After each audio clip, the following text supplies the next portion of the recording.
এই মুহূর্তে আমরা রয়েছি কলকাতা আন্তর্জাতিক বইমেলায়। ৪৮তম বইমেলা চলছে, আজকে সপ্তম দিনে পড়েছে বইমেলা।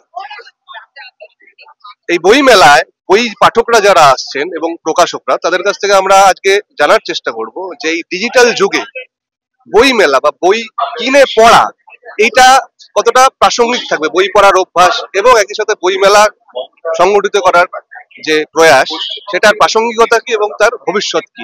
আমরা আমাদের সঙ্গে রয়েছেন মানদাস প্রকাশনার কর্ণধার সুকল্প চট্টোপাধ্যায়। সুকল্পদার কাছ থেকে আমরা জেনে নেব।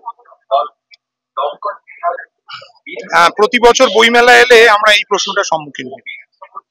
এটা হবার বোধহয় আরো বড় কারণ হচ্ছে যে আমরা একটা মহামারী সদ্য পেরিয়ে এসেছি। তখন মনে করা হয়েছিল যে যেখানে ভিড় সেখানে মানুষ আর ভিড়বে না। অনেক মানুষই ভেবেছিল যে ই বুকের সংখ্যা অনেক বেশি বাড়বে, কিন্তু তার পরবর্তীকালে একটা বইমেলা আমাদের হলো না মহামারীর কারণে। তার পরবর্তীতে যখনই বইমেলা চালু হলো, দেখা গেল যে গত সবকটা বইমেলার রেকর্ড ভেঙে দিয়ে বিরাট সংখ্যক টাকার বই বিক্রি হলো। আমাদের যে কথা সেটা হচ্ছে যে মানুষ না অনেকের সঙ্গে কথা বলতে চায়। এবার মানুষ যে অসংখ্য জীবনের সঙ্গে মিশতে চায়, সেটা তো সবসময় ব্যক্তিগত মেলামেশায় সম্ভব হয় না। তার একটা বড় মাধ্যম হলো বই। এবং বই মানে তো কেবলমাত্র ডিজিটাল বুক নয়। তার কারণ হচ্ছে ডিজিটাল যে বইগুলো বেরোচ্ছে সেগুলোর ক্রেতার সংখ্যা, বিশেষত বাংলা বই, এই ধরনের যে ডিজিটাল বইগুলো, এগুলোর পাঠক সংখ্যা কিন্তু খুব কম, এগুলো বিক্রি হচ্ছে না। অথচ জানতব যে বই, ফিজিক্যাল যে বই, যে বই নিয়ে আমরা কাজ করি, সে বইটা তো শুধু চিন্তা ছুড়ে দিচ্ছেন, কোন নতুন চিন্তা ভাবনার কথাই শুধু বলছেন, নতুন নির্মাণের কথাও বলছে। যেমন আজকেই মানদাস থেকে আনুষ্ঠানিকভাবে প্রকাশিত হলো হৈমন্তী শুক্লার আত্মকথা, এখনো সারেঙ্গিটা বাজছে। এই বইটি একটি আর্কাইভ। এই বইটিকে আমরা বানিয়েছি একদম অ্যালবামের মতো করে। কেন বানিয়েছি? কারণ এখানে ঐতিহাসিক ছবিগুলোও কথা বলছে, ঘটনাগুলোও কথা বলছে। এটা একটা সময়কে আর্কাইভ করে রেখেছে। তুমি যখন বইটার পাতা উল্টাবে, তুমি সেই সময়টাকে ছুঁতে পারবে। তুমি সেই কাগজের ভিতর দিয়ে, ছাপার ভিতর দিয়ে, ধরো এই যে প্রত্যেকটা চ্যাপ্টারের যে হেডলাইন, যেহেতু আমরা বহু পুরনো সময়কে ধরার চেষ্টা করেছি, সেই চ্যাপ্টারের হেডলাইন গুলোকে বা শিরোনামগুলোকে আমরা লেটার প্রেসে চেপেছি। লেটার প্রেস আঙ্গিকে যে হরফ হয় সেই হরফে চেপেছি। কাজে এই যে যত্নের যে বিন্যাস, ছাপার যে বিন্যাস, এই বইটা বাধাই করতে হয়েছে। এটা মেশিনে করা যায়, হাতে করতে হয়, যেটাকে আমরা বলি ভাজাই। অর্থাৎ ১৭০ GSM জার্মান আর্ট পেপারে ছাপা। একজন মানুষ তিনি কষ্ট করে তার শ্রম দিয়ে এবং যত্নের সঙ্গে সেটাকে ভাজাই করেছেন, তারপর সেটা সেলাই হয়েছে, তারপর সেটার বাধাই হয়েছে। এইটা একটা বই, একটা জীবন্ত বই। সেটা কখনো মোবাইলের ভেতর দিয়ে বা ট্যাবের ভিতর দিয়ে স্ক্রল করতে গেলে সেই ছোঁয়াটা তুমি পাবে না। আজকে উদ্বোধন করলেন কল্যাণ সেন বরাট। তিনি বইটা খুলে প্রথমেই গন্ধ নিয়ে বললেন, আহ কি সুন্দর গন্ধ। এইটা হলো একটা বই। যে ডিজিটাল যুগ বলে কিছু হয় না। মানুষ আসলে, প্রত্যেকটা মানুষ এক একজন চলমান আর্কাইভ। প্রত্যেকটা মানুষ অসংখ্য যাপনের ভিতর দিয়ে প্রতি মুহূর্ত যাচ্ছেন। কাজেই প্রতিটা মানুষের ভিতরেই একটা বই তো লুকিয়ে আছেই। সেই বইয়ের ভেতরে ঘামের গন্ধ আছে, রক্তের গন্ধ আছে, সবকিছুর গন্ধ আছে। তার রাজনীতি, তার কথা বলা, তার হাঁটা চলা, তার বেঁচে থাকা, এইটাকেই আর্কাইভ করার সব থেকে বড় মাধ্যম আমি একজন প্রকাশক হিসেবে বলতে পারি, আমার কাছে আজও ফিজিক্যালি একটা বই। বাংলা সাহিত্যে নতুন কোনো ধারা যে দেখা যাচ্ছে এরকম নয়। হালে একটা নতুন বিষয় মাথাচাড়া দেওয়ার চেষ্টা করছে অনুগল্প নাম দিয়ে। এবার একাডেমিক্সও এটাকে বেশ গ্রাহ্য করছে আজকাল, কিন্তু অনুগল্পের এখনো সেইভাবে সংজ্ঞা তৈরি হয়নি। ফলত অনুগল্প কতটা কি ঠিক কি ঠিক না, আদৌ আগামী দিনে থাকবে কি থাকবে না, সেটা তো ভবিষ্যৎ বলবে। এছাড়া বাকি যা ছিল আগে তাই মোটামুটি আছে। বেশ কিছু উপন্যাস লেখা চলছে, আমি জানি না কেন হচ্ছে, কিন্তু একটা সময় আসে যখন এই জাতীয় লেখার বেশ হিড়িক পড়ে। কোনো একটি হিন্দু উপাসনালয়, তার নিচে হয়তো হিন্দু উপাসনালয় কোনো কালে ছিল, এটা বলবার চেষ্টা করা হয় কাহিনীর মধ্যে দিয়ে, যেটা হয়তো প্রবন্ধে বললে অনেক মানুষের কাছে পৌঁছবে না, কাহিনীর মধ্যে দিয়ে, ফিল্মের মধ্যে দিয়ে স্টোরিটাইজ করে ফেলে দিলে সেটা মানুষ অনেক বেশি একীভূত করতে পারে নিজের সঙ্গে। এটা একটা কারণ, যে কারণে সাহিত্যের মধ্যে এই বিষয়টা দেখা যাচ্ছে। এবার বুঝতেই পারছেন যে কেন্দ্রের সরকার, এটা তার প্রজেক্ট। আর এই যে তন্ত্র বলুন, থ্রিলার বলুন, পৌরাণিক ঐতিহাসিক এই জাতীয় সাহিত্যের যে হঠাৎ করে একটা জোয়ার দেখা গেছে, আমার মনে হয় এটা আমার অতীত শিক্ষা, ইতিহাসের শিক্ষা, যে এটা হঠাৎ করে হয়নি। যখন মানুষ খুব কষ্টে আছে, রোজকার খাবারের টান পড়ছে, মূল্য বৃদ্ধি এত বাড়ছে, বাজার দর অগ্নিমূল্য, সেইখানে একটা ফিল গুড অ্যাটমসফিয়ার তৈরি করার চেষ্টা চলে। এইবার আমি যারা লিখছেন এই জাতীয়, আমি তাদেরকে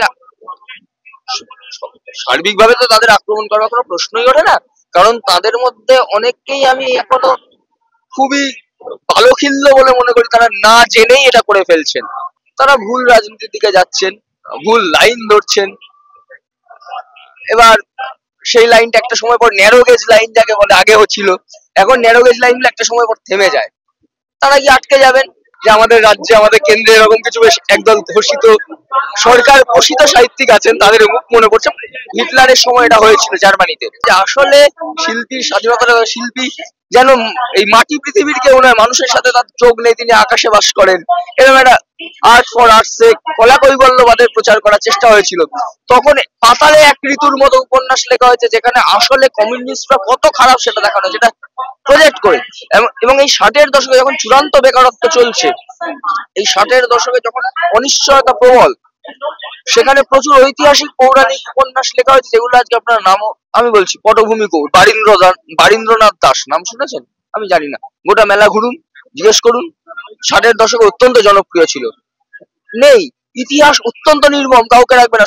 সময়ের শেক্সপিয়ার আছেন, তার কারণ শেক্সপিয়ার আসলে যে নাটক লিখেছেন সেই নাটকের বিষয় তার সমসাময়িক, আর যা সমসাময়িক সমস্যা তা আসলে চিরকালীন সমস্যা। এইভাবে ক্লাসিক হয়, ঐতিহাসিক পৌরাণিক লিখে হয় না।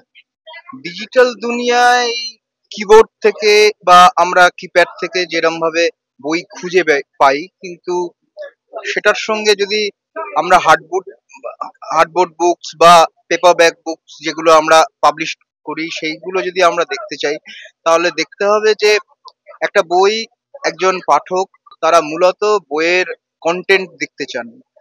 ডিজিটাল যে মাধ্যম, সেখানে বইয়ের কন্টেন্ট দেখার চেয়েও বইয়ের প্রচ্ছদ, বইয়ের বিষয়বস্তু এই প্রচ্ছদের মধ্যে থেকে দেখতে হয়। বইয়ের যে কাগজ, বইয়ের যে কাগজের গন্ধ, বইয়ের যে কাগজের ফ্লেভার, সেইটা পাওয়ার ক্ষেত্রে বই সাধারণভাবে আমরা মনে করি যে এইভাবেই বই প্রকাশ হওয়া উচিত এবং এইভাবেই বই প্রকাশ এগোবে। আমরা তৃতীয় বিশ্বের মানুষ হয়েও প্রথম বিশ্বের যারা বিভিন্ন দেশ, সেই দেশগুলোতে এখনো হার্ডবোর্ড বুকস বা পেপার ব্যাক বুকস এর উপর তারা জোর দিচ্ছেন। তারা নতুন বুক সেলার খুঁজছেন যে কিভাবে সেটাকে মার্কেটিং করা যায়।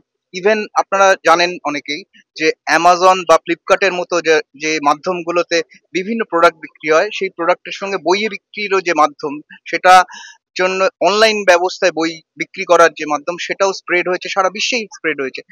সুতরাং বই হারিয়ে যাবে না, এটা আমরা বিশ্বাস করি যে বই কখনোই হারিয়ে যেতে পারে না। ই বুকস অনেক সময় একজন পড়ার পর আরেকজনকে স্প্রেড করে দিচ্ছেন, তার ফলে বইয়ের যে বিক্রি, প্রোডাক্ট হিসাবে বিক্রির জায়গাটা সংকুচিত হয়ে আসছে।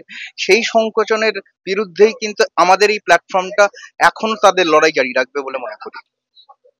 লিটল ম্যাগের 238টা টেবিল আছে। 238টা টেবিল এখনো কেন চলছে? আমরা এই ভার্চুয়াল ওয়ার্ল্ড দিয়ে যে সবকিছু বিচার করি, তাহলে আমরা যে স্ট্রিট কর্নার করি কেন? আমরা কেন মিছিল মিটিং করছি? কেন আমরা ব্রিগেড করছি? কোথাও না একটা বাস্তবের ব্যাপার থাকে। ভার্চুয়ালি হয়তো পেয়ে যাচ্ছি, একটা বাটন টিপলে হয়তো আমরা অনেক কিছু পেয়ে যাচ্ছি, কিন্তু বইয়ের গন্ধটা পাচ্ছি না। পাঠক নিশ্চয়ই আছেন। আর লিটল ম্যাক তো সাহিত্যের আতুর ঘর। লিটল ম্যাক থাকবে। লিটল ম্যাক থেকে হচ্ছে যে অনামী লেখকদের, অনামী প্রকাশকদের যে উঠে আসার একটা জায়গা ছিল, সেই জায়গাটা কি সংকুচিত হচ্ছে ক্রমাগত বাণিজ্যিকীকরণের ফলে? এই যে আজকে যারা টোটালটাকে ব্যবসা, বইটাকে এখন ব্যবসার জায়গায়, শিক্ষাকে ব্যবসার জায়গায় নিয়ে যাচ্ছে। যাদের নিয়ে ব্যবসা হচ্ছে, যাদের দিয়ে ব্যবসা হচ্ছে, যাদের জন্য ব্যবসা হচ্ছে, তাদের শুরুটা কোথা থেকে? এই যে কিছুক্ষণ আগে আমি বললাম যে লিটল ম্যাগ হচ্ছে লেখকদের অঁতুর ঘর। ফলে এইসব যে বেশিরভাগ লেখকদের দেখা যাবে এই লিটল ম্যাগের মাধ্যমেই তারা কিন্তু নামি দামি হয়েছে, এবং তাদের বেচেই, এক সময় তাদের বেচা হতো, এখন তারা বেচে নিজেদের বেচে দিচ্ছেন, কারণ ওই ফরমাইশি লেখা। লিটল ম্যাগ আতুর ঘর আছে লেখকদের, যতদিন লেখাপত্র চলবে, যতদিন নতুন নতুন চিন্তা ভাবনা থাকবে, ততদিন লিটল ম্যাগ থাকবে। এমিরিটাস বলে একজন ভদ্রলোক আছেন, যিনি অ্যালগরিদমের জনক বলি আমরা। তিনি তো সমস্ত কিছু সমাধানে অ্যালগরিদম দিয়ে বের করেছেন। সেটা যদিও মানুষই অপারেট করেছে, প্রোগ্রামিং মানুষই করেছেন, তিনি তো নিজেও একটা বই বের করেছেন। তিনি তো পিডিএফ বের করেননি, তিনি বই বের করতে গিয়েছিলেন কেন? তার দৌলতেই তো আমরা একটা বোতাম থেকে টিপলে সমস্ত প্রশ্নের উত্তর পাচ্ছি, সবকিছুর সলভ হয়ে যাচ্ছে, সমাধান হয়ে যাচ্ছে। তিনি কেন বই বের করেছিলেন? তার মানে তার কাছেও একটা বইয়ের ভ্যালু আছে। বই বিক্রি কমছে না, বরং বাড়ছে। কোভিড পরবর্তী সময় খানিক ভাটার পরে আবার বই বিক্রি বেড়েছে এবং ব্যাপকভাবে বেড়েছে। বই অনলাইনে পড়া, ডিজিটালে পড়া, কিংবা বই ছুঁয়ে দেখা, বইয়ের গন্ধ অনুভব করা, সেটাকেই বেশি প্রাধান্য দিচ্ছেন পাঠক থেকে প্রকাশক থেকে লেখক এবং লিটল ম্যাগাজিনের সাথে যারা যুক্ত তারা প্রত্যেকেই। ক্যামেরায় অরিজিৎ মন্ডলের সঙ্গে সৌরভ গোস্বামী, গণশক্তি ডিজিটাল। এই ভিডিওটিকে লাইক করুন, আপনার গুরুত্বপূর্ণ মতামত কমেন্টের মাধ্যমে আমাদের জানান এবং আমাদের চ্যানেলের ভিডিও সবার আগে দেখার জন্য ইউটিউবে গণশক্তিকে সাবস্ক্রাইব করুন, ফেসবুকে ফলো করুন এবং শেয়ার করুন আপনার পরিচিতদের মধ্যে। আমাদের চ্যানেলে আপলোড হওয়া ভিডিও নোটিফিকেশন পেতে বেল আইকনটি ক্লিক করতে ভুলবেন না।